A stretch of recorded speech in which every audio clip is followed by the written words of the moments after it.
आज के वीडियो में हम चर्चा करेंगे हमारी क्लास 10th की इंग्लिश बुक का लेसन नंबर 7, जिसके अंतर्गत हम एक कविता का अध्ययन करेंगे बच्चों। और हमारी कविता का नाम है एंगर। जैसे कि आप यहाँ स्क्रीन पर देख सकते हो, यहाँ पर दिया हुआ है एंगर, और एंगर का मतलब ही होता है बच्चों क्रोध। क्रोध से आप समझ सकते हैं यानी कि गुस्सा, और गुस्से में हर व्यक्ति जो काम को करता है वो होता है आपका क्रोध, और उसमें किया गया हर काम जो है आपको उसका परिणाम भी गलत ही मिलता है। तो बच्चों, जैसे कि हमारी कविता का नाम ही आप देख सकते हैं, यहाँ पे दिया हुआ है क्रोध यानी कि एंगर। तो आज हम इसी कविता को पढ़ेंगे। बच्चों, किसी भी कविता को शुरू करने से पहले सबसे पहले हमें जिन बातों का ध्यान देना होता है वो होता है कविता का नाम, और कविता के नाम के साथ साथ उसका कवि कौन है या उसकी कवित्री कौन है। तो जैसे कि आपको यहाँ पे मालूम है कि यहाँ पर जो है एलिजा कुक नाम दिया हुआ है, तो हमें ये नाम बहुत अच्छे से याद होना चाहिए कि हमारे जो इसके पोएट हैं वो हैं कौन, एलिजा कुक। हम जिस कविता को समझेंगे हमारी पोएम का नेम भी है एंगर।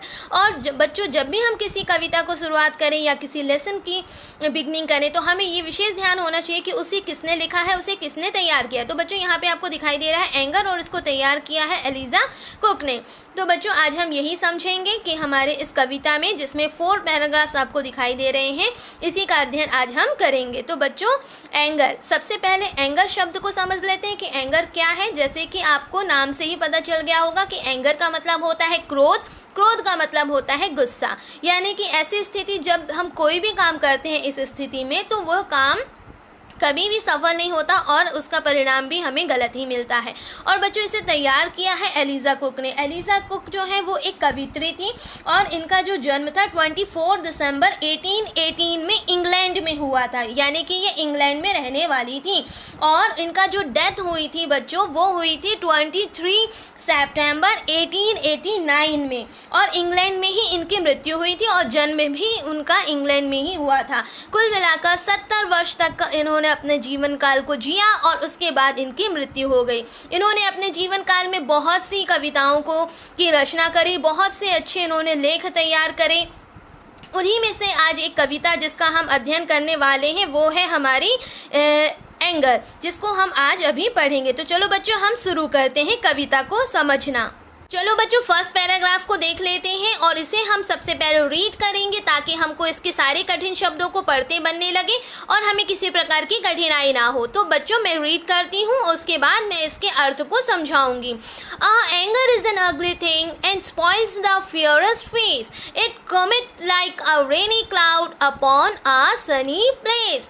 यानी कि कवित्री कह रही हैं, एलिजा कुक हमें समझा रही हैं कि oh, anger is an ugly thing, यानी कि एंगर जो है, क्रोध जो है, वाकई में एक बहुत ही बदसूरत वस्तु है या भद्दी वस्तु है। कहने का मतलब है, अगली शब्द का यहाँ प्रयोग किया गया है। अगली कहने का मतलब है जो बिल्कुल खराब हो, जो बिल्कुल अच्छा ना हो, जिसका कहीं से भी अच्छाइयों में वर्णन ना करे, उसे हम कह सकते हैं अगली।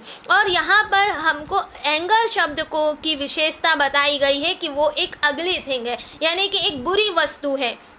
And spoils the fairest face, ये एक हमारे जो चमचमाता चेहरा होता है, जो हमारा सुंदर सजीला चेहरा होता है, उसको जो है स्पॉइल्स यानी कि खराब कर देता है। जब भी ये आता है तो हमारा जो फेयर फेस होता है उसको ये खराब कर देता है, और ये इस प्रकार से आता है। कमिथ, यहाँ पे ये ओल्ड लिटरेरी वर्ड है कमिथ, और इसका मतलब होता है कम्स। कम्स यानी का मतलब होता है आना।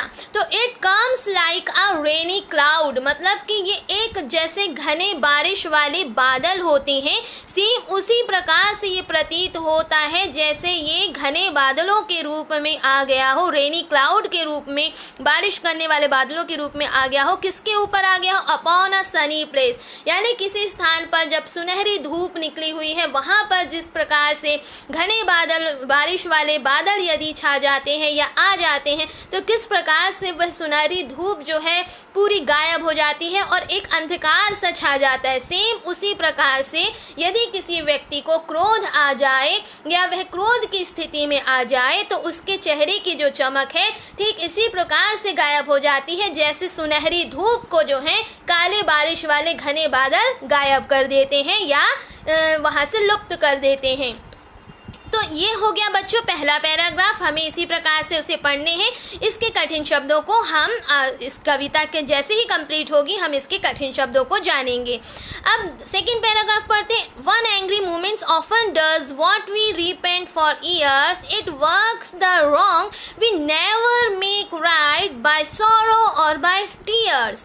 यानी कि एक भी गलत काम जो हम इस क्रोध के क्षण में, मोमेंट यानी होता है क्षण और ऑफन यानी होता है हमेशा, डज यानी कर किया गया, तो यानी कोई भी एंग्री यानी कि क्रोध वाला जो भी पल होता है, one angry moment often does what we repent for years, यानी कि कोई भी कार्य जो हमने क्रोध की स्थिति में किया है, क्रोध की स्थिति में जो काम हमने बिगाड़ लिया है, what we repent for years, repent यानी होता है पश्चाताप करना, फॉर ईयर्स यानी वर्षों तक यदि हम पश्चाताप भी करें, it works the wrong we never make right, वह गलत ही होता है और हम क्रोध की स्थिति में कभी भी सही नहीं कोई काम को करते हैं। और यदि हमने कोई कार्य को बिगाड़ दिया है क्रोध की स्थिति में, तो हम चाहे वर्षों तक उसका पश्चाताप कर लें, परंतु हम उस बिगड़े हुए कार्य को सुधार नहीं कर सकते। यदि हमने किसी को जान से मार दिया या हमने किसी के नुकसान पहुंचा दिया, तो हम उस नुकसान की भरपाई जो है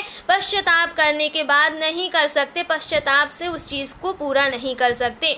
चाहे हम उसके लिए बाय सॉरो और बाय टीयर्स, हम कितने भी आंसू बहा लें, टीयर्स मतलब आंसू, सॉरो यानी दुख, यदि हम कितने भी आंसू बहा लें, परंतु जो चीज़ क्रोध के क्षण में बिगड़ जाती है वह पश्चाताप करके या उस पर ग्लानि महसूस करके उसे पूरा नहीं किया जा सकता, वैसे के वैसे उसे पूरा सही नहीं किया जा सकता।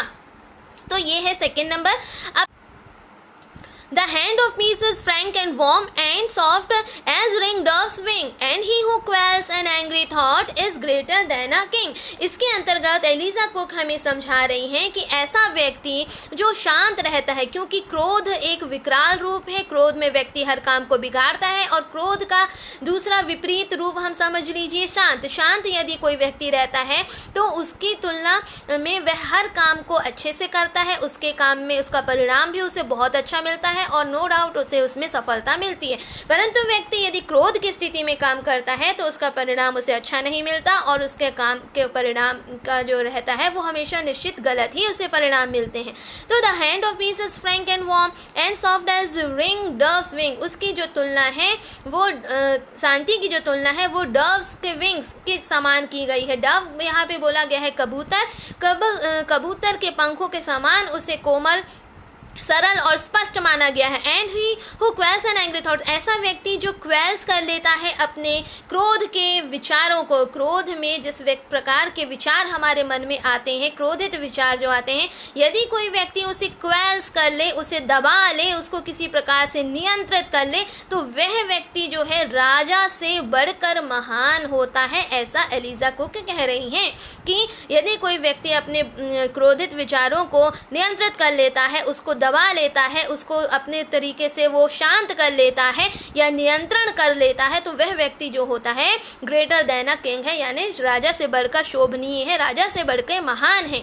आखिरी पैराग्राफ में कवित्री कह रही हैं, एलिजा कुक बता रही हैं, ever remember in thy youth that he who firmly tries to conquer and to rule himself is noble, brave and wise। यानी आखिरी में भी कवित्री ने हमें बताया है ever remember in thy youth, यानी कि हमेशा हमें ये याद रखना चाहिए, युवाओं को ये हमेशा याद रखना चाहिए, अच्छे से समझना चाहिए, that he who firmly tries, जो बहुत ही कहना चाहिए फॉर्मली तरीके से, फॉर्मली यानी कहने का मतलब है ठोस तरीके से या मजबूत तरीके से, ट्राइज यानी प्रयास करता है, जो किस चीज़ का प्रयास करता है मजबूती से, किस तरीके का प्रयास करता है, to conquer and to rule himself, यानी अपने आप को विजय प्राप्त, कॉन्कर मीन्स होता है विजय प्राप्त करना, और दूसरा होता है यहाँ पे रूल हिमसेल्फ, यानी अपने ऊपर शासन करना, अपने ऊपर अपने आप को अपने हिसाब से चलाना है ना, और अपने ऊपर कंट्रोल करना, रूल हिमसेल्फ, अपने ऊपर रूल करना। वह व्यक्ति जो होता है नोबल, ब्रेव एंड वाइज है। वही व्यक्ति आज के समय में नोबल है, वही व्यक्ति आज के समय में ब्रेव है और वही वाइज है, जो क्या कर सकता है, to conquer and to rule himself, जो अपने आप में विजय प्राप्त कर ले, अपने क्रोध को नियंत्रण कर ले, अपने ऊपर वो खुद से रूल कर ले।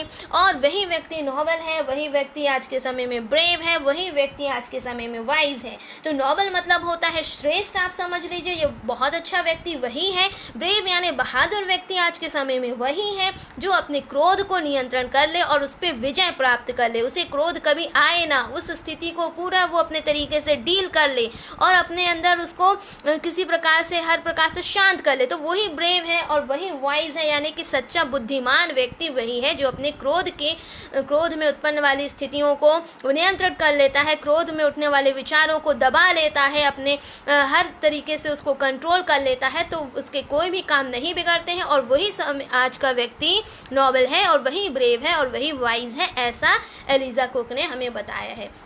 तो बच्चों ये पूरी कविता जो थी ओवरऑल किसके ऊपर थी, क्रोध के ऊपर थी, कि हमें कैसे क्रोध को उठने से हमें उसे कंट्रोल करना है ताकि हम कोई भी गलत काम ना करें। क्योंकि यदि क्रोध की स्थिति में कोई भी कार्य किया जाता है तो उसका परिणाम सिर्फ और सिर्फ गलत होता है। इसीलिए हमें प्रयास करना है कि हम कभी भी क्रोध की स्थिति को ना आने दें, क्योंकि उसमें किया हुए काम को हम कितना भी पश्चाताप कर लें हम उसे सुधार नहीं कर सकते। इसलिए हमें प्रयास करना चाहिए कि हम उसे नियंत्रित रखें, और यदि हमने उसको नियंत्रित रख लिया तो वही व्यक्ति नोबल, ब्रेव एंड वाइज है। तो ये किसने बताया है, एलिजा कुक ने बताया। बच्चों इसे हमें बार बार रीड करना है। इसी प्रकार से हमें इसकी पोयम का नेम, जैसे कि हमें मालूम है इस पोयम का नाम है एंगर और उसकी जो कवित्री है जिसका नाम है एलिजा कुक। तो बच्चों ये हमें बहुत अच्छे से लर्न करना है, क्योंकि एग्जाम में ये क्वेश्चन बनते हैं कि इस कविता जो एंगर कविता है उसकी पोएट कौन है और जो एलिजा कुक है उन्होंने आपके बुक की कौन सी पोयम लिखी है। तो इस प्रकार से जो है क्वेश्चंस हमेशा एग्जाम में पूछे जाते हैं, तो बच्चों ये लर्न करना है। अब बच्चों डिस्कस कर लेते हैं इसके डिफिकल्ट वर्ड्स एंड मीनिंग। कविता का अध्ययन करने के बाद हम सारे कठिन शब्दों पर एक नज़र डाल लेते हैं। तो पहला जो शब्द है बच्चों वो है एंगर, जिसका अर्थ होता है क्रोध। दूसरा है अगली, जिसका मतलब है बदसूरत या भद्दा, हम इसे कह सकते हैं। कॉन्कर का मतलब विजय प्राप्त करना या विजय। अपॉन का मतलब होता है के ऊपर। पीस का मतलब होता है शांति। सौरो मतलब होता है दुख। फ्रैंक मतलब होता है स्पष्ट या फिर सरल। वार्म का मतलब है गर्म। क्वेल्स का मतलब है दबाना या किसी चीज़ को नियंत्रित कर लेना। ग्रेटर का मतलब है महान। नोबल का मतलब है यहाँ पे श्रेष्ठ या बहुत ही अच्छा। ब्रेव का अर्थ है यहाँ पर बहादुर और वाइज का अर्थ है यहाँ पर बुद्धिमान। और रिमेंबर का अर्थ है यहाँ पर याद रखना। और फर्मली का अर्थ है यहाँ पर ठोस यानी कि मजबूत। अब इसके बाद कुछ और भी शब्द हैं तो इन्हें भी देख लेते हैं। स्पॉइल्स का मतलब होता है खराब करना और दाय का मतलब होता है तुम्हारे, और ये old use of English word है। कमिट भी एक old use of English word है, इसका मतलब होता है आना। डव का मीन्स है कबूतर। यूथ का मतलब है युवा। विंग का मतलब होता है पंख और थॉट का मतलब होता है विचार। तो ये कुछ ऐसे कठिन शब्द हैं जिनका अध्ययन करना हमें ज़रूरी था, ताकि हम जब कविता को पढ़ें तो हमारे अंदर आने वाले, जो उस कविता के अंदर आने वाले कठिन शब्दों को हमें किसी प्रकार की दिक्कत ना हो इसके अर्थों को समझने में। तो बच्चों अब हम डिस्कस कर लेते हैं सारे क्वेश्चन एंड आंसर्स। पोयम का अध्ययन करने के बाद चलो बच्चों अब हम इसके कठिन जो प्रश्न उत्तर हैं उन पर नज़र डाल लेते हैं। बच्चों यहाँ पर मैंने उनको पॉइंट आउट कर रखा है जो क्वेश्चन हमेशा एग्जाम में पूछे जाते हैं। हमेशा बार बार ये क्वेश्चन जो है पोयम के अंतर्गत रिपीट होते हैं, तो ये क्वेश्चन को हमें बहुत अच्छे से तैयार करने की आवश्यकता है। अब बच्चों जैसे कि हमने मालूम है कि अभी हमने जिस कविता का अध्ययन किया वो एंगर थी और एंगर एक पोयम है। तो बच्चों पोयम की हमेशा एक्सट्रैक्ट बनकर एग्जाम में निश्चित आते ही हैं। इसीलिए हमें कविताओं के हर पैराग्राफ को बहुत अच्छे से पढ़ने की आवश्यकता है, ताकि कोई भी पैराग्राफ एक एज अ एक्सट्रैक्ट बनकर यदि हमारे क्वेश्चन पेपर में आ जाए और उसमें से कुछ क्वेश्चंस बनकर आ जाए तो हम ईजिली उनको आंसर दे सकें, ईजिली हम उसका हल कर सकें। तो बच्चों अब हम देख लेते हैं प्रश्न नंबर 1। यहाँ पे दिया हुआ है, यहाँ पे आप देख सकते हो, how does the piece describe how does the poet describe anger in the first stanza, यानी कि कवि ने पहले पैराग्राफ में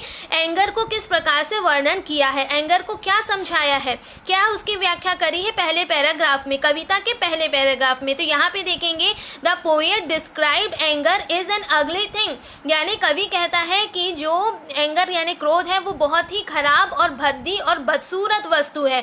it spoils the fairest face, ये हमारे अच्छे चेहरे को जो है खराब कर देती है, बर्बाद कर देती है। It snatches away the charm of our face, ये हमारे चेहरे की रंगत को, हमारे चेहरे की रौनक को स्नैच कर लेती है, यानी कि छीन लेती है। तो इसी प्रकार का वर्णन कवित्री ने, एलिजा कुक ने इस पहले पैराग्राफ में हमें समझाया है।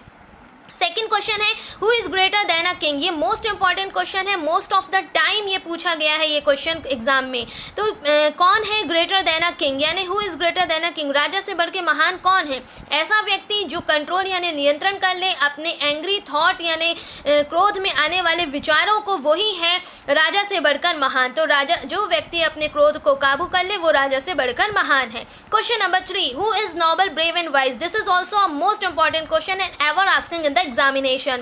So the question is who is noble, brave and wise, and the answer is a person who firmly tries to conquer and rule himself. जो व्यक्ति अपने ऊपर शासन कर ले, जो व्यक्ति अपने ऊपर विजय प्राप्त कर ले, दृढ़ता से, सरलता से, मजबूती से, फॉर्मली यानी बहुत ही मजबूती से या दृढ़ता से जो प्रयास कर ले अपने आप पर विजय प्राप्त करने की और अपने ऊपर शासन करने की, वही व्यक्ति नोबल, ब्रेव और वाइज है। ये बहुत ही मोस्ट इंपॉर्टेंट क्वेश्चन है बच्चों। Question number 4 describe anger in your own words, यानी अपने शब्दों में क्रोध का वर्णन करिए कि क्रोध क्या है, आप क्या समझते हैं क्रोध से। तो आंसर देखते हैं, anger is an ugly thing. हर जगह पे हमने ये लाइन तो बहुत अच्छे से आपको याद कर लेनी है कि एंगर जो है कहीं से भी अच्छा नहीं है, इसलिए उसको वर्ड दिया गया है अगली।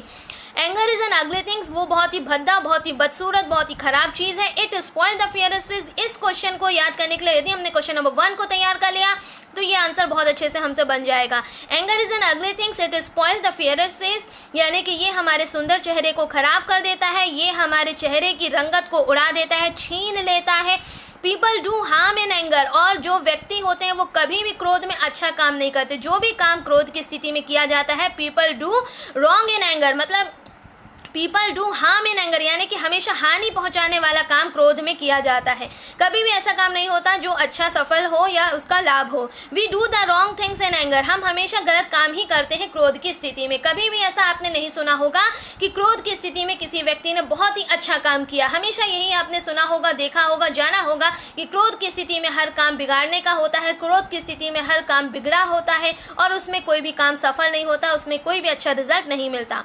क्वेश्चन नंबर 5 है गिव 3 कैरेक्टरिस्टिक्स ऑफ पीस, हमें शांति के, पीस के हमें 3 कैरेक्टरिस्टिक्स यानी कि विशेषताएं बतानी है, उसके ऐसे 3 उसके गुण बताने हैं जो पीस को डोनेट करता हो, जो पीस को समझाता हो। तो पीस यानी होता है शांति, और जो कविता के अंतर्गत जो उसके 3 विशेषताएं बताई गई हैं वो है फ्रैंकनेस यानी कि फ्रैंक, वार्म और सॉफ्ट, यानी कि उसको बिल्कुल सॉफ्ट कोमल बताया गया, उसी को वार्म यानी कि गर्म बताया गया और उसी को फ्रैंक यानी कि सरल, बिल्कुल सुगम और सरल बताया गया है। किसको बताया गया? पीस को। तो पीस के लिए ये 3 कैरेक्टरिस्टिक्स हमें याद कर लेना है कि frankness, warmness and softness.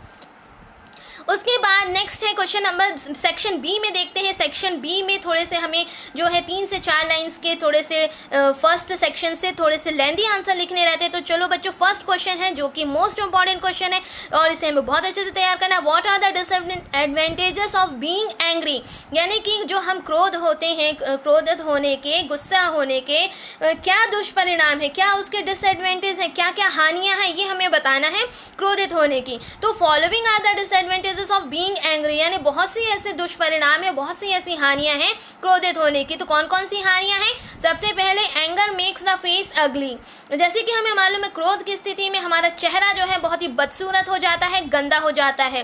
People do wrong in anger, तो सबसे पहले हानि तो यही है कि चेहरे की रंगत उड़ा देता है। दूसरी हानि क्रोध की ये होती है कि कि व्यक्ति कभी भी काम अच्छा नहीं करता, वो हमेशा रॉन्ग काम करता है, यानी कि रॉन्ग वर्क करता है। People do wrong in anger, कोई भी चीज़ अच्छा नहीं होगा, गलत करेगा क्रोध में। It snatch the charm of our face, ये हमारे चेहरे की रंगत को छीन लेता है, हमारे चेहरे की जो सुंदरता होती है जो उसको वो पूरी तरीके से स्नैच कर लेता है, यानी कि छीन लेता है। It makes you to repent for years, ये आपको मजबूर कर देता है कि आपको वर्षों तक उसका पश्चाताप करना पड़ता है, और पश्चाताप करने के बाद भी आप उस बिगड़े हुए काम की सुधार या उसकी भरपाई, बिगाड़े हुए काम की भरपाई कभी भी नहीं कर पाते। तो ये इसके चार ऐसे कुछ दुष्परिणाम हैं जो हमेशा क्रोध की स्थिति में हानि पहुंचाते हैं। तो बच्चों ये था इसका आंसर। नेक्स्ट देखते हैं, why do we repent for a long time, यानी कि हम वर्षों तक पश्चाताप क्यों करते हैं। Why do we repent for a long time, यानी कि हम लंबे समय तक क्यों पश्चाते हैं, क्यों हमें पछतावा होता है, किस चीज़ का जो है हम पछताते रहते हैं। तो इसका कारण है, इसका आंसर देख लेते हैं। If we do any work wrong और अनफेयर, यानी कि हम ऐसा कोई भी काम जो हम क्रोध में करते हैं, गलत काम या जो अनफेयर हो, मतलब जो सही तरीके से ना किया गया हो, और हमेशा एंगर की स्थिति में व्यक्ति जो है रॉन्ग और अनफेयर वर्क ही करता है। तो यदि हम कोई ऐसा काम करते हैं क्रोध की स्थिति में, so we repent for a long time, तो हमें वर्षों तक या लंबे समय तक उसका जो है पश्चाताप करना पड़ता है। हम खूब लंबे समय तक उसका पश्चाताप करते हैं। और द रॉन्ग और unfair works will never undone, यानी कि जो काम हमने क्रोध की स्थिति में बिगाड़ दिया होता है, उसका वर्षों तक या लंबे समय तक पश्चाताप करने के बाद भी हम उस बिगाड़े हुए काम को फिर से नहीं सुधार पाते, इसलिए हम वर्षों तक या लंबे समय तक पश्चाताप करते रहते हैं। अब नेक्स्ट क्वेश्चन है, कंपेयर पीस विथ एंगर, यानी कि एंगर को पीस से कंपेयर करिए, यानी कि दोनों की तुलना करिए। दो शब्द आप देख सकते हैं लेकिन एक दूसरे के ये बिल्कुल विपरीत अर्थ रखते हैं। जैसे क्रोध की स्थिति होती है एंगर, और क्रोध का दूसरा रूप है शांत, मतलब दूसरा रूप कहने का चाहिए, उसका विपरीत रूप है बिल्कुल शांत। यदि व्यक्ति शांत रहता है तो उसके हर काम सरलता से होते हैं, वो सफलता पाता है, अपने हर काम को अच्छे से कर लेता है, और अगर उसके काम बिगड़े भी हैं तो वो शांतिपूर्वक रह के उन कामों को बहुत सरलता से अच्छे से कर लेता है, निपटा लेता है। परंतु यदि क्रोध में स्थिति में व्यक्ति रहता है तो उसके हर काम बिगड़ते हैं, और जो बनने वाला काम रहता है वो भी इस स्थिति में आने के बाद बिगड़ जाता है। तो इसको अंतर हम समझ लेते हैं। Anger is an ugly thing, जैसे कि हमें मालूम है कि एंगर जो है बहुत ही अगली यानी कि बुरी चीज़ है, बहुत ही बुरी वस्तु है, बहुत ही भद्दी और बदसूरत चीज़ है। इट स्पॉइल्स अवर फेस, ये हमारे चेहरे की रंगत को जो है उड़ा देती है, चेहरे की जो अच्छी रौनक होती है उसको पूरी तरीके से ख़राब कर देती है। It's result is always in loss, और उसका परिणाम हर हाल में लॉस यानी कि नुकसानदायक होता है। कभी भी आप नहीं जानते कि क्रोध में किया हुए काम क्या आपको बहुत सफलता मिली हो या कुछ काम बहुत ही अच्छे हुए हों।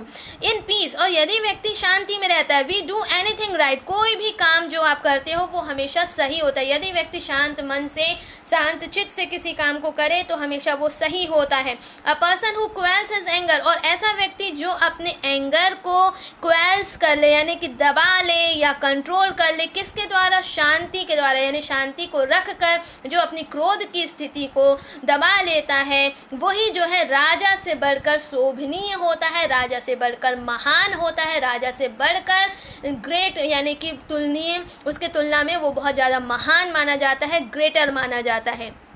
कौन, जो व्यक्ति अपने क्रोध की स्थिति को शांतिपूर्वक या शांति की स्थिति से दबा लेता है या उसको कंट्रोल या नियंत्रित कर लेता है। तो ये था। अब लास्ट क्वेश्चन देख लेते हैं, how can anger be conquered, यानी एंगर पर, क्रोध पर किस प्रकार से विजय प्राप्त की जा सकती, कैसे हम उसे जो है उस पर विजय पा ले। ये एक मोस्ट इंपॉर्टेंट क्वेश्चन है, most of the time asking in the examination है। Anger can be conquered by controlling our self, यानी कि क्रोध, एंगर को हम जो है विजय प्राप्त कर सकते हैं यदि हम कंट्रोल कर लें अपने ऊपर। यदि हम अपने पर कंट्रोल कर लेंगे और अपने पर यदि व्यक्ति शासन कर लेगा, अपने ऊपर यदि वो हुकूमत कर ले, अपने ऊपर वो नियंत्रण कर ले, तो वह क्रोध पर विजय प्राप्त कर सकता है। क्रोध पर विजय प्राप्त करने के लिए सबसे पहले ज़रूरी है कि हम अपने ऊपर शासन करना सीखें, अपने आप को नियंत्रण करना सीखें। और यदि हम अपने आप को नियंत्रण करेंगे तो उसके लिए आवश्यकता होती है बहुत ज़्यादा आपके धैर्य की, ग्रेट पेशेंस की, और बियरिंग यानी सहन शक्ति की। यदि हमारे पास पास धैर्यता है और हमारे पास जो है सहनशीलता है, तो हम हमेशा जो है क्रोध की स्थिति पर विजय प्राप्त कर सकते हैं। तो ये इसका मोस्ट इम्पॉर्टेंट क्वेश्चन था बच्चों, ये भी हमेशा एग्जाम में पूछा जाता है। तो मैं उम्मीद करती हूँ कि आपको सारे इसके क्वेश्चन आंसर समझ में आए होंगे, और जितने भी क्वेश्चंस को हमने इम्पॉर्टेंट मेंशन किया है, वेरी इंपॉर्टेंट मेंशन किया है, उन्हें आपको हर हाल में बिफोर द एग्जामिनेशन बहुत अच्छे से प्रिपेयर करना है। तो मैं उम्मीद करती हूँ कि ये वीडियो और आपके लिए बहुत ही हेल्पफुल रहा होगा और आपको बहुत ही इसकी लाभ मिलेगा। तो आप इसी प्रकार से तैयारी करते रहिए। अपने नेक्स्ट वीडियोज़ में मैं आपकी और भी स्टडी कंटेंट लेकर फिर से आऊँगी। तब तक के लिए थैंक यू।